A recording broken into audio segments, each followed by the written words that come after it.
the SACNAS Native Initiatives Community Check-In. Our featured speaker today is Dr. Dan Wildcat. My name is Dr. Daryl Monto, and I am a SACNAS Native Initiatives Manager. I'm an enrolled member of the Kiowa Tribe of Oklahoma and also of Apache and Comanche descent.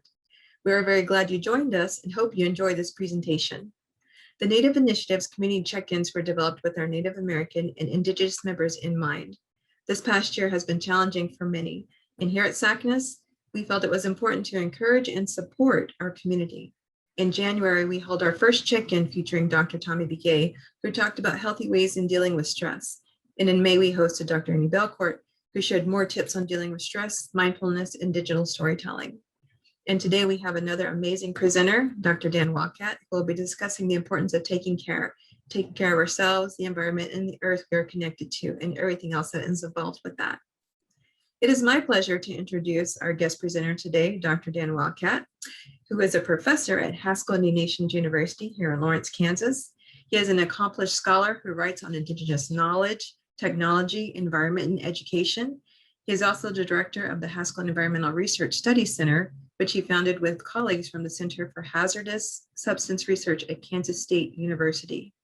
Dr. Wildcat helped design a 4-part video series entitled All Things Are Connected, The Circle of Life, which dealt with land, air, water, biological, and policy issues facing Native nations.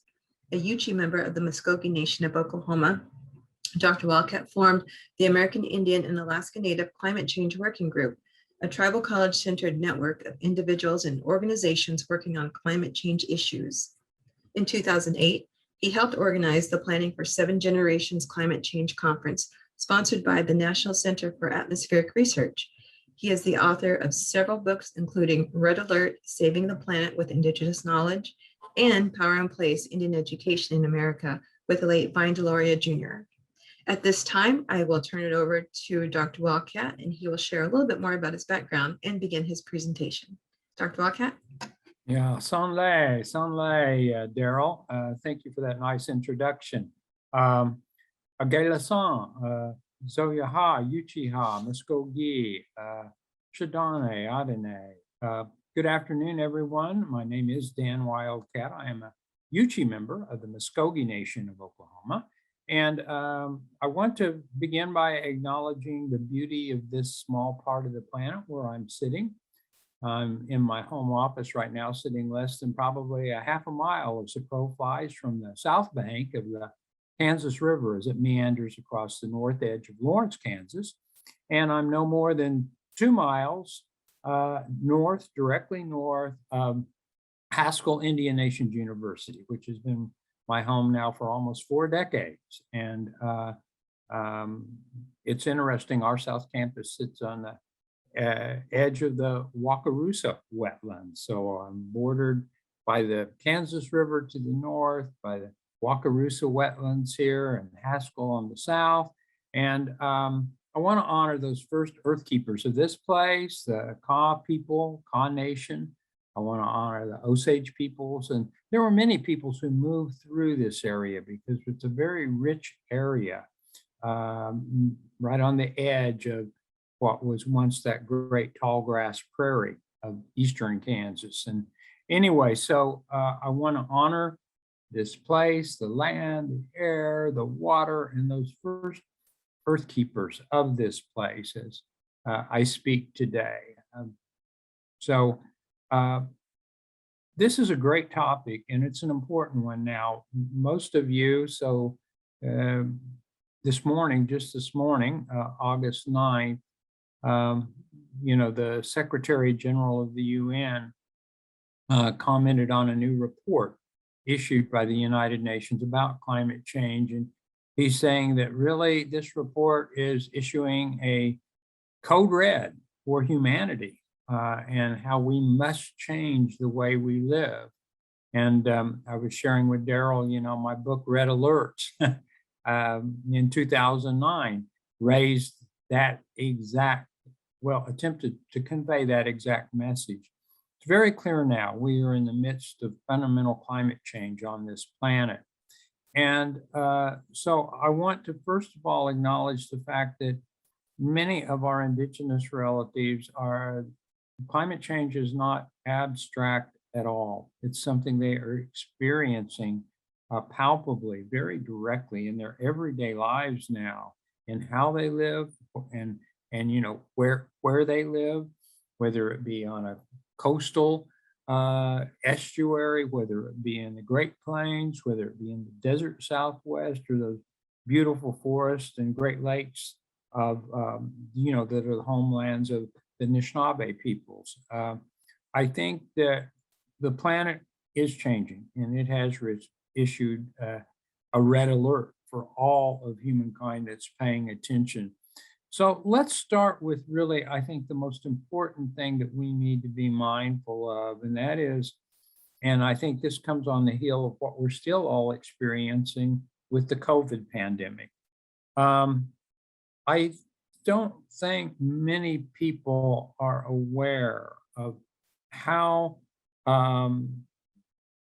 real and the extent to which climate change is producing, another tremendous source and almost an existential source for anxiety and worry and fear. I know the CDC identifies, the trauma and the psychological effects of climate change as one of the primary features, consequences, health threats from climate change. And what I want to acknowledge is that I think for many indigenous people on the campus, this is, we find this really very extreme, because particularly when people who have their coastal homelands looking at the possibility of complete loss to sea level rise, and what that is going to mean for their communities, for their families, for their way of life. So I think the first thing we need to talk about is how we deal with that. And I think the most important thing that we have to keep in mind is that I think in many of our own teachings, we understand that, we don't live among resources, we live among relatives.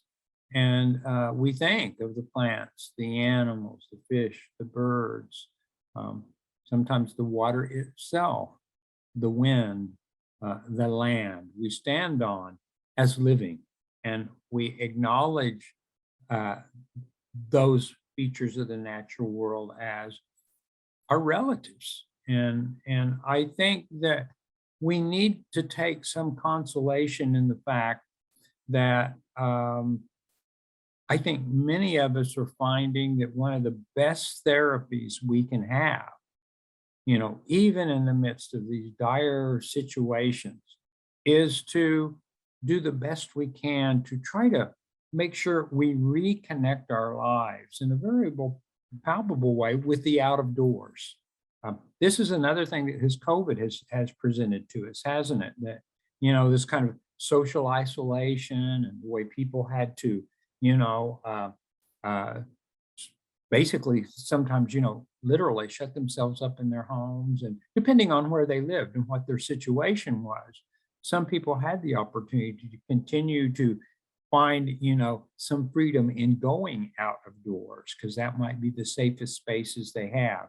So as we think about this kind of climate anxiety that people are experiencing today, and particularly our own indigenous relatives, I think the first thing we have to do is we have to have real compassion for our brothers and sisters and for each other, and be very aware of that added source of stress, of trauma that we are experiencing now. And I think the best medicine that we can have is to stay connected with our human relatives, to continue to work on building those relationships and really valuing those relationships, and then extending that to relationships we have.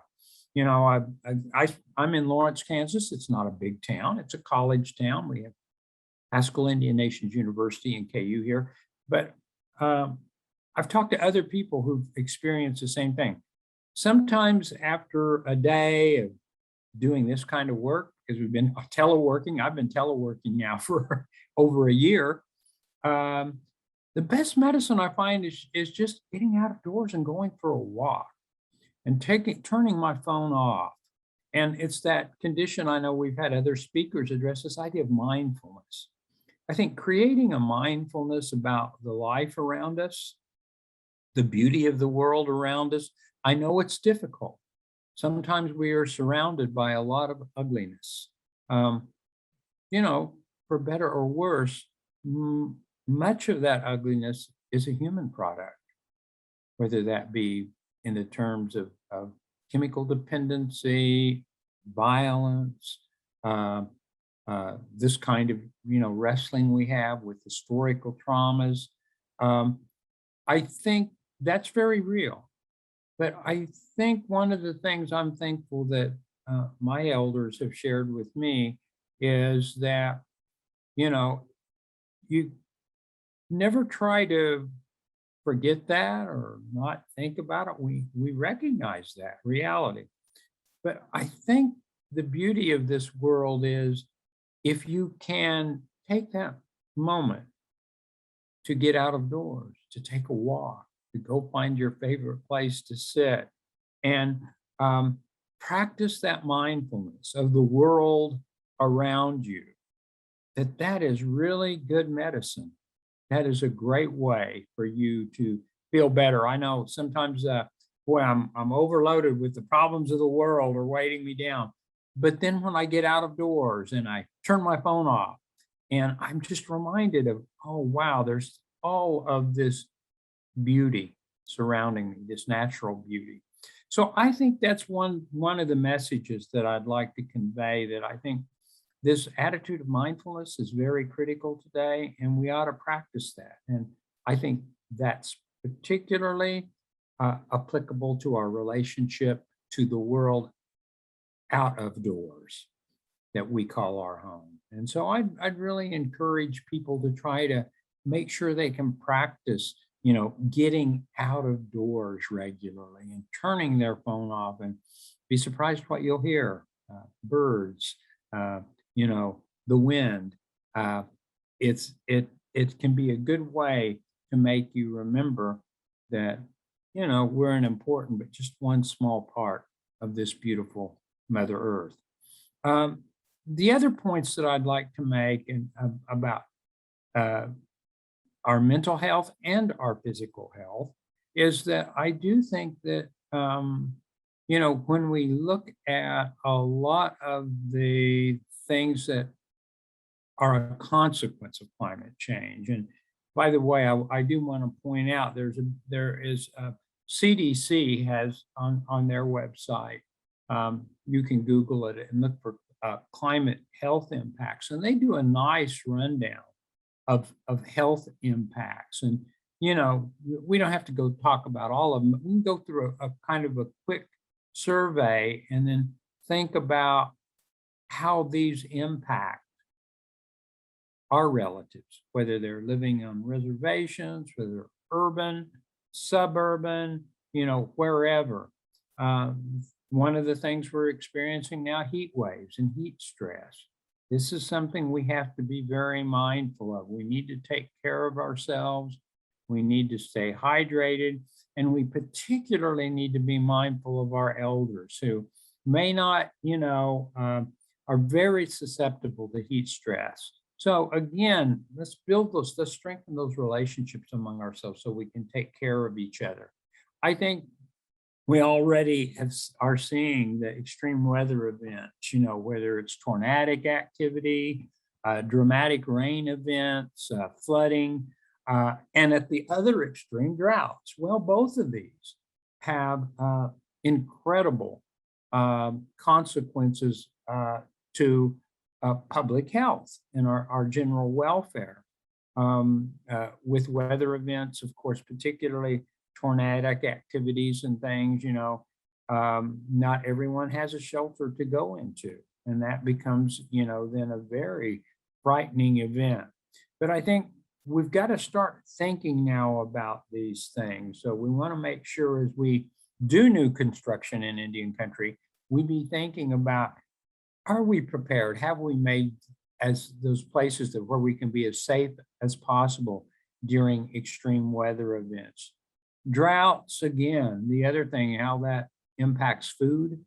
And of course, our food is one of the primary vectors in our health as American Indians. I mean, our diets are related to high blood pressure, to coronary heart disease, to, pulmonary heart disease, diabetes. I think one of the things we should take this opportunity to do now is start really addressing, how we can think with the world changing very rapidly around us, what we can do to take steps to ensure that when it comes to our mental health, when it comes to our diet, that we are doing the best we can to, make ourselves healthy and promote that wellness. And I think this really ties in again with my general point about getting out of doors. Of course, you're not going to want to take those walks, in the heat of the day. That's not going to be the best time to go out. But, early morning, late afternoon, I think those are really good things to exercise. So if you think about it, I think climate change we're in the middle of it now. We're seeing it. And so we've got to start making decisions about how we live, what we consume, where we live, relative to, thinking about how we can proactively be prepared. And it's still not too late to make some major changes so that the changes underway will not be as dramatic as they might be if we don't do anything. It's crucial that we start doing things. So in a nutshell, what I would say is it's all about the relationships that we are involved in our lives, whether that's a relationships with our food, those plant and animal relatives, whether it's a relationship with the water, whether it's a relationship with the air, we all know that, with airborne pathogens floating about, or our relationships, plants and animals, and our own human relatives.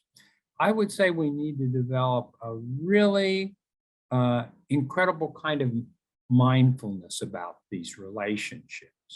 And if you do so, and you can get out of doors, I think there's an opportunity to really, sometimes we get so caught up in our human reality, the world we live in, work in daily, and many of us are inside doors, inside most of the day.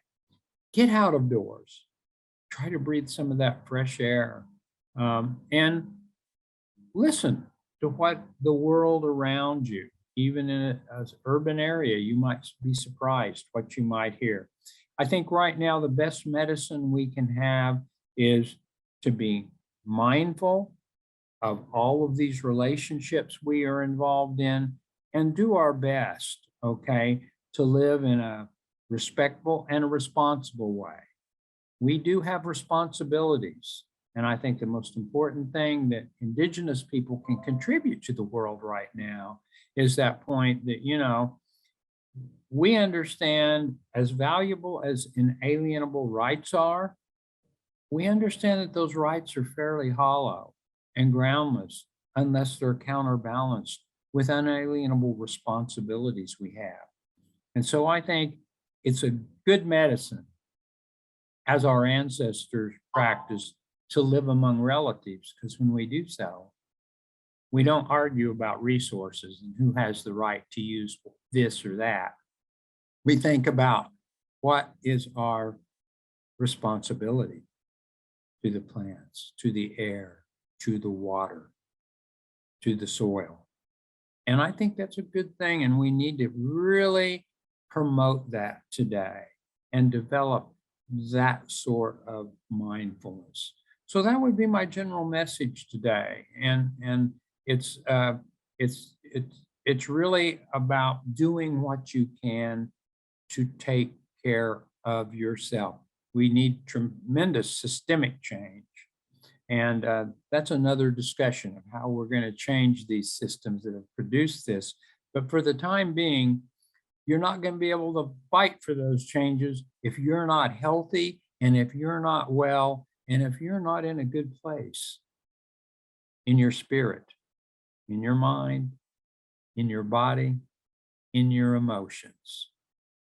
So that would be the message I'd like to share today, Daryl. Thank you so much, Dr. Wildcat. Those are really, really great words to go by and for our membership to hear and be reminded of too as well. So that was really great. And thank you again. I mean, this was wonderful.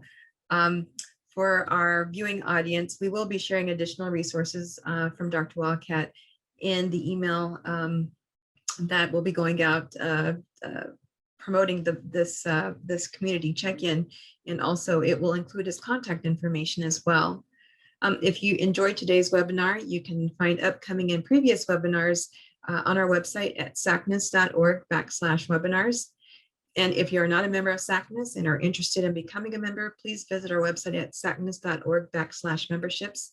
SACNAS is a fully inclusive organization dedicated to achieving true diversity in STEM, where the field, including leadership positions, reflects the demographics of the population. We invite you to join SACNAS as a member. Sign up for free today, again, by visiting sacness.org/memberships. Thank you again for joining us. We hope that you enjoyed this presentation, and we hope you all have a great week.